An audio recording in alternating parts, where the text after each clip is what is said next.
Alors, salut tout le monde, c'est le docteur Emmanuel Ngaha. Je suis très heureux de vous retrouver une fois de plus dans le cadre de cette vidéo et je suis convaincu que cette vidéo a été très attendue. Vous m'avez envoyé beaucoup de messages pour me poser des questions relatives à la bourse turque. Qu'en est-il?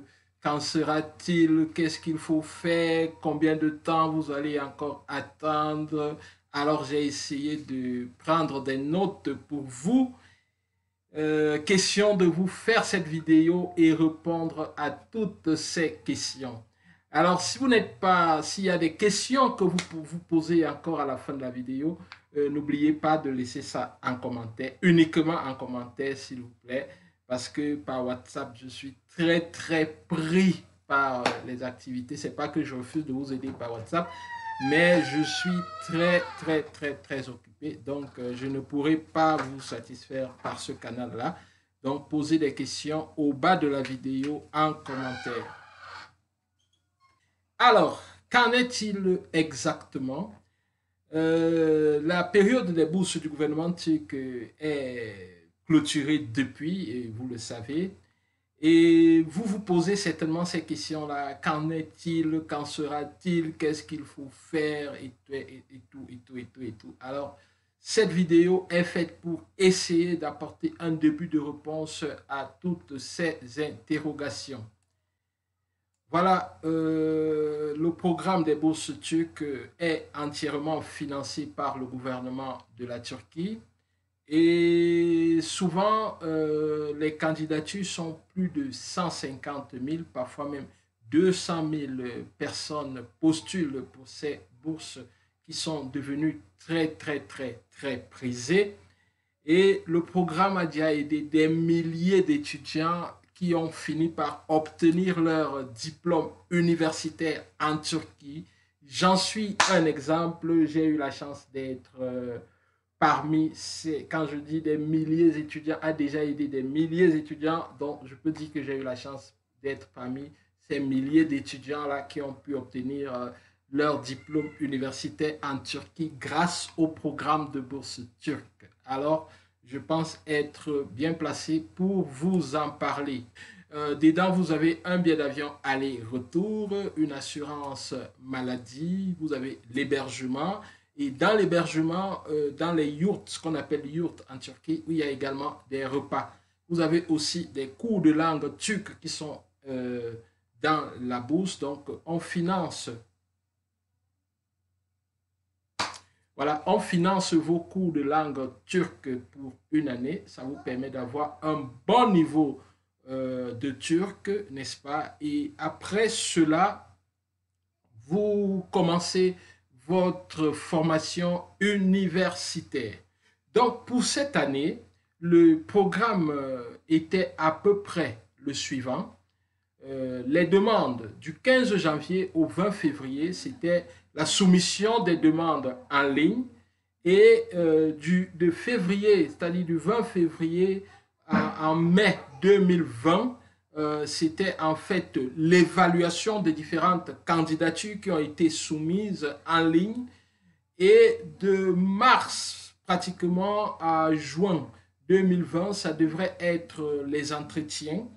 Et après cela, en juillet, ça devrait être l'apothéose avec l'annonce des résultats et sûrement la lecture de votre nom ou du moins l'affichage de votre nom sur le site. Non, je rigole. On n'affiche pas les noms sur le site, mais on vous envoie juste un petit message individuel pour vous féliciter et vous dire que vous êtes retenu. Après l'annonce des résultats, la signature de la convention de bourse et la procédure des visas de juillet à août. Et après, l'arrivée en Turquie devrait être prévue entre le 10 et le 20 septembre. Et donc, après le 10 septembre, on peut dire ainsi, jusqu'en début octobre, généralement. Moi, je suis arrivé en Turquie le 12 octobre. Je ne vous donne pas l'année. Aïe. Bon, voilà, ça c'est pour le programme. Mais avec l'actualité, la crise sanitaire, Ce programme peut être légèrement modifié, mais toujours est-il que sachez que les choses cette année ne seront pas comme avant. Il y a beaucoup de choses qui vont, beaucoup de programmes qui vont être modifiés, remodelés en fonction de la réalité sanitaire. Donc, ce qui veut dire que la bourse les sélections peuvent être repoussées d'un mois, de 2 mois. Bref, en fonction de l'évolution des choses, les dates vont changer. Mais une chose est sûre, c'est que le processus est lancé et il ira jusqu'à son terme. Là, rassurez-vous, il ira jusqu'à son terme. Et actuellement, comme dans plusieurs pays, vous le savez, les universités de Turquie et les écoles sont fermées actuellement. Donc, c'est ça la vérité des choses. Maintenant, une autre question que vous vous posez certainement est de savoir comment s'évaluent les demandes, n'est-ce pas? Comment on évalue les demandes de cette bourse-là. Je pense en avoir déjà parlé dans l'une de mes vidéos, mais la répétition est la mère de tout savoir. Alors, je vais encore en parler brièvement. Voilà, après la période de candidature, les documents que vous soumettez et tout avec les formulaires que vous remplissez sont examinés par un comité d'experts, n'est-ce pas? Et l'examen se base sur un certain nombre de critères, un certain nombre d'options, comme les résultats scolaires, c'est-à-dire les notes que vous avez données, les centres d'intérêt que vous avez, quels sont vos hobbies et tout ça, les objectifs de carrière, comment vous pensez que vous pouvez être utile à votre pays, par rapport à la formation que vous allez faire, est-ce qu'on pense quelle peut être la coopération future entre la Turquie et votre pays, la lettre d'intention a-t-elle été bien rédigée, est-ce que vous êtes cohérent dans tout ce que vous dites, et puis les candidats qualifiés à la fin de tout ce processus-là, n'est-ce pas, pourront être présélectionnés pour un entretien. Aïe, l'entretien. Vous serez certainement parmi ceux qui seront présélectionnés pour l'entretien. Et maintenant, bien sûr, la question logique que vous devez vous poser, comment se passe l'entretien? Voilà. Les candidats présélectionnés, n'est-ce pas, sont convoqués juste avec un petit email pour un entretien. Dans le message, on vous dit félicitations, vous avez été retenu pour l'entretien par rapport à la bourse turque et on vous donne la date de l'entretien. La date et le lieu, l'heure, toutes les précisions sur l'entretien. Ces emails-là sont envoyés aux différents candidats, n'est-ce pas? Et après, les candidats vont à l'entretien simplement. Mais ce que je peux vous conseiller, c'est que le email avec lequel vous avez déposé votre candidature, il faut le regarder régulièrement. Donc, il faut être connecté régulièrement parce que vous pouvez rater l'entretien. Lorsque on m'a envoyé le message que j'ai été sélectionné pour l'entretien, j'étais très occupé avec le boulot que je faisais et j'avais vraiment pas le temps d'aller contrôler mes emails. Et à l'époque, le téléphone que j'avais n'avait pas, je n'avais pas mis l'application de email sur mon téléphone et ça c'est une erreur. Donc, mettez l'application de votre email sur votre téléphone. Donc, je n'avais pas ça sur mon téléphone, ce qui fait que il fallait que j'aille me connecter au cyber ou alors que je charge parce que j'avais une clé Internet à la maison ou alors il fallait que je charge la clé Internet et parfois tu charges la clé, elle ne marche pas bien, il n'y a pas de connexion et tout, donc finalement ça te décourage. Et aller m'asseoir au cyber tout le temps, j'aimais pas trop, donc parce que j'avais pas trop de temps pour ça, ce qui fait que j'ai failli rater l'entretien. Mais heureusement à ce moment-là, à cette époque-là, je crois 2 jours avant l'entretien, j'ai été appelé par l'ambassade du gouvernement de la Turquie qui m'ont rappelé, qui m'ont dit que j'ai été sélectionné. Bref, quand ils m'ont appelé, j'étais surpris. Je demandais pourquoi est-ce que vous m'appelez. Je pense que vous êtes trompé. Ils m'ont dit non, en fait, vous avez été sélectionné pour la bourse de Turquie. Et c'est la raison pour laquelle nous vous appelons, pour vous rappeler que vous avez un entretien à passer le dimanche suivant. Alors, voilà, je suis allé à l'entretien le dimanche qui suivait. Et puis, vous connaissez la suite. Je suis ici aujourd'hui pour vous parler de la Turquie. Voilà, donc maintenant, une autre question, ce que vous vous posez, c'est comment est organisé l'entretien? Aïe, aïe. Comment est organisé l'entretien? Ça, c'est, je pense que ça doit faire le sujet d'une vidéo tout entière parce que il y aura beaucoup de choses à dire. J'ai même un petit document que j'ai préparé pour ce volet-là. Donc, je vais vous en parler comme ça vaguement aujourd'hui, mais je vous dis, je vais faire une vidéo spécialement sur l'entretien pour la bourse turque.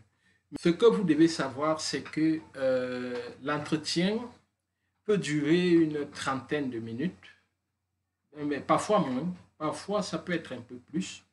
Et généralement, je ne sais pas si ça a changé, mais l'entretien, lorsque nous on passait à notre entretien, c'était enregistré. Donc, il y avait une caméra qui enregistrait l'entretien. Donc, pourquoi c'était enregistré, je n'en sais rien. Peut-être au niveau de la sélection, ils avaient besoin de repasser ces vidéos-là avant de se décider totalement.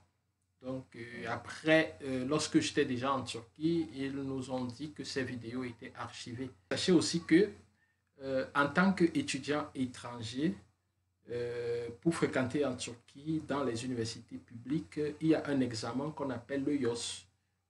Yabandi Uyruklu Orangi Sınavı, c'est le YOS. Et vous devez passer cet examen pour fréquenter dans une université publique. Mais avec la bourse turque, il y a un mécanisme qui fait que vous puissiez intégrer l'université sans nécessairement passer par cet examen-là. Mais il y a certainement d'autres universités qui vont exiger que vous passiez cet examen. Mais c'est un examen très simple lorsque vous êtes un étudiant concentré, studieux. Vous n'avez pas à vous inquiéter par rapport à cet examen-là. En fait, comme je vous disais, pour l'interview, premièrement, on contrôle les documents que vous avez mis en ligne, vous apportez les originaux à l'entretien. Donc, généralement, ils vous disent sur le email, vous apportez les originaux, on contrôle les documents, vous vous présentez, peut-être vous dites, vous présentez et tout, bienvenue et tout, machin, on vous dit bienvenue, vous aussi vous dites, vous répondez, après peut-être vous vous présentez, on contrôle les documents et après on essaye de voir quelle est votre motivation. Pourquoi est-ce que vous voulez aller fréquenter en Turquie? Qu'est-ce que les études en Turquie vont vous apporter que les études, que si vous continuez dans votre pays, vous n'aurez pas eu quelque chose comme ça. Et puis, connaissances académiques et qu'est-ce que vous avez comme projet du futur, c'est-à-dire un peu qu'est-ce que vous connaissez dans votre domaine actuellement et quels sont vos projets pour le futur. Comme ça, on essaye de voir tout ça. Après, on peut vous poser aussi d'autres questions, parler de vous, quel est votre caractère le plus fort, quel est votre caractère le plus fort, oui, quelque chose comme ça, de quoi, qu'est-ce que vous êtes convaincu que vous avez, que vous pouvez accomplir dans votre vie, quelque chose comme ça. Bref, généralement, les questions dans les interviews, ce n'est pas pour vous piéger ou alors pour voir ce que vous connaissez ou ce que vous ne connaissez pas, non. Mais généralement, on cherche à voir comment vous pouvez réagir face à une situation nouvelle, c'est-à-dire comment vous pouvez vous vendre. C'est la raison pour laquelle j'ai coutume de dire que l'humilité, telle qu'elle est définie, excusez-moi, telle qu'on me l'a définie, je ne sais pas comment vous avez défini l'humilité, c'est ridicule, c'est n'importe quoi, c'est une connerie. Parce qu'on ne peut pas vous demander de vous vendre, c'est-à-dire que de parler de vous, de parler de vos espoirs, de parler de ce que vous pouvez accomplir, de vous vendre en quelque sorte. Et en même temps, on vous dit non, lorsque vous parlez de vous et de ce que vous pouvez faire, de ce que vous pouvez accomplir, c'est une vantardise. Ce que vous n'êtes pas humble, c'est pas bien de ne pas être humble. Il faut être humble, c'est-à-dire taisez-vous et laissez les autres parler de vous. Voilà. Donc, vous allez à l'interview, vous restez là, on vous demande qu'est-ce que vous pouvez faire, vous en dites timidement et tout, voilà ce que je peux faire, ceci, sans trop de conviction, en attendant que c'est quelqu'un du jury qui vous connaît au hasard, je ne sais pas trop comment, qui puisse dire que non, en fait, il est timide parce qu'il est seulement timide, mais en fait, c'est une force tranquille, il peut faire ci, il peut faire ça. Non. Et ce n'est pas devant le jury que vous allez apprendre à parler de vous. Se vendre, c'est se vendre partout où vous êtes. Donc, soyez vantard, s'il faut le dire ainsi. Soyez vantard. Parlez de vous, parlez de vos exploits, parlez de vos capacités. Apprenez à le faire chaque jour. Apprenez à remporter des victoires et à parler de ces victoires-là. C'est très important. Très important. Pourquoi est-ce que les joueurs de foot ou des boxeurs, avant un combat, ils racontent comment est-ce qu'ils vont mener le combat, comment est-ce qu'ils vont le gagner? Là, en ce moment-là, on ne dit pas que c'est l'avantagiste. On dit non, il est fort. Mohamed Ali, comment il faisait? Attaquer le moral de l'adversaire. C'est de ça qu'il est question. Donc, arrêtez de dire, oh non, il faut qu'on soit humble, il faut qu'on ne parle pas de nous. Ça, c'est des freins que l'éducation que nous avons eue a mis sur notre chemin du succès. Donc, cassez toutes ces barrières-là sur votre chemin du succès et avancez. Donc, apprenez à parler de vous. Apprenez à vous vendre. Apprenez à dire, quand vous parlez de vous, qu'on voit vos yeux briller et qu'on sente que ce monsieur-là, ce garçon-là, ce jeune homme-là, cette jeune fille-là, elle croit en elle. Elle est convaincue de sa capacité à transformer le monde, ou du moins à transformer son environnement. C'est de ça qu'il est question. Qui n'aurait pas envie de travailler ou d'avoir comme étudiant ce jeune-là qui, quand on lui demande de quoi tu es capable, se lève et se met à sourire et dit, moi, de quoi je suis capable? Je suis capable de beaucoup de choses. Dites-moi un peu de quoi je ne suis pas capable. Vous voyez, on se dit, mais waouh, comment il peut être aussi confiant et pas fou décoller sur une histoire. Je vais par exemple vous raconter une histoire. Il y a telle situation que nous avons vécue, il y a telle situation. Et lorsque je suis arrivé, voilà la solution que j'ai apportée, voilà ce que j'ai donné, voilà ce que j'ai apporté. Et quel que soit le domaine, je suis capable de réagir de cette façon. Voilà, se vendre. Mais si vous le dites en société, on va dire que vous vous vantez. Les amis, vantez-vous. Vantez-vous. Même dans le business, c'est pareil. Vantez-vous. Pourquoi avez-vous choisi la Turquie? Pourquoi avez-vous choisi ce domaine d'études? Si vous voulez faire génie chimique comme moi, ou alors littérature, je ne sais pas trop, ou droit, on va vous demander pourquoi vous avez choisi ce domaine-là, pourquoi vous avez choisi cette université plutôt que l'autre, ou alors pourquoi votre premier choix c'est telle université. Est-ce que le domaine-là, il n'y a pas des universités dans votre pays où vous pouvez vous former dans ce domaine-là? Est-ce que, pourquoi vous pensez que vous former en Turquie sera utile à votre pays? Comment pensez-vous pouvoir aider votre pays avec ce plus-là que vous pourrez obtenir en Turquie? Et comment est-ce que vous pouvez faciliter la coopération entre la Turquie et votre pays à la fin de votre étude? Qu'est-ce que vous en pensez? Que pensez-vous de cette coopération et tout? Qu'est-ce que vous pensez devenir demain après cette formation? Quels sont vos projets? Quel est votre plan de carrière? Bon, ainsi de suite, un certain nombre d'histoires. Connaissez-vous la Turquie? Connaissez-vous un peu l'histoire de la Turquie? Bon, le jury peut être un peu taquin. On peut aller jusqu'à vous demander, est-ce que vous connaissez Atatürk? Avez-vous déjà entendu parler?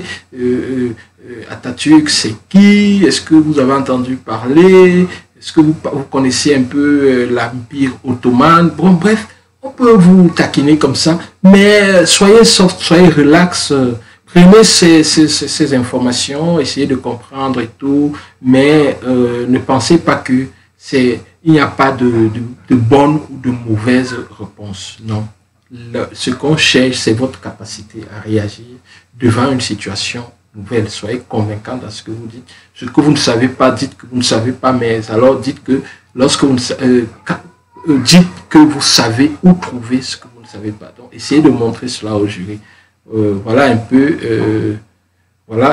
ce que je peux vous dire sur l'entretien. Maintenant, après cela, lorsqu'on annonce les résultats, si vous êtes sélectionné, on vous dit Tebrikler. Tebrikler, ça veut dire félicitations. Tebrikler Sayın Muhammadou. Félicitations, monsieur Muhammadou. Tebrikler Sayın Samuel, blabla. Félicitations, monsieur Samuel. Donc, on vous dit Tebrikler. C'est ce que j'ai reçu comme message. Tebrikler Sayın. Ah, on a mis mon nom. Bon, voilà. quand vous dites félicitations, alors vous avez été retenu et on vous propose de signer un contrat avec le gouvernement de la Turquie. On vous demande de signer votre contrat à l'ambassade. On vous donne les délais, les dates et tout. On vous donne un processus également dans lequel vous devez entrer pour demander votre visa. Donc, les processus de demande de visa, vous allez demander le visa, vous allez déposer votre... Vous aurez besoin de votre passeport, l'offre de bourse, par exemple la lettre dont on parlait tout à l'heure, qui vous a été envoyée pour dire que vous avez été sélectionné pour la bourse, le formulaire de demande de visa que vous allez prendre au consulat ou à l'ambassade, des photos, des frais de visa ne sont pas demandés parce que c'est le gouvernement turc qui prend en charge vos frais de visa. Et d'autres petits trucs aussi qui pouvaient vous être demandés. Ils savent bien que c'est le gouvernement qui prend en charge votre billet d'avion, donc ils ne vont pas vous demander la réservation de votre vol. Donc voilà, on peut vous demander d'autres documents. Mais voilà, vous fournissez tout ce qu'on vous demande tranquillement et après vous attendez. Et à chaque question, ils vont vous dire soit de vous adresser à l'organisme qui vous a sélectionné en leur envoyant un mail ou alors en les appelant. Mais généralement, à cette période-là, ils sont très bousculés et ils ont de la peine à répondre à vos questions. Et ils vous demandent juste d'attendre. Lorsque vous posez des questions, ils vous disent patientez, patientez, patientez, patientez, patientez, patientez. Donc, vous n'avez rien à payer, même pas 5 francs à donner quelque part. Juste des petits trucs que vous aurez à faire, n'est-ce pas? Vous devez... vous n'avez rien à payer. Voilà. Vous n'avez rien à payer. Vous n'avez pas 5 francs à donner quelque part. Vous attendez. Et lorsque vous devez voyager, si je ne vais pas en parler plus tard, lorsque vous devez voyager, ne vous gênez pas. Prévoyez un peu d'argent si vous en avez. Prévoyez un peu d'argent, mettez dans votre poche parce que arrivé là-bas, vous aurez besoin de cet argent-là pour commencer votre vie. Ouais, vous aurez besoin de cet argent pour commencer votre vie. Prévoyez quand même une petite somme parce qu'on ne sait jamais. Moi, lorsque j'étais arrivé en Turquie, j'avais sur moi uniquement 50 $ dans la poche. 50 $. Je crois que c'était même 45 $. Aïe, aïe, aïe. Donc, voilà. Donc, j'ai pu me débrouiller avec ces 45 $ là. Et heureusement aussi, après, il y a des personnes qui m'ont fait des envois d'argent qui m'ont permis de tenir. Parce que avant que la bourse ne passe, il y a des documents, il y a des petits trucs à faire. Donc, pour cette période-là, vous devez gérer. Vous avez juste le repas à la maison. Donc, en plus du repas, vous avez besoin de vous déplacer, vous avez besoin de faire un certain nombre de trucs. Et il y a parfois des choses que vous faites et après, on vous rembourse. Voilà. C'était tout pour la bourse.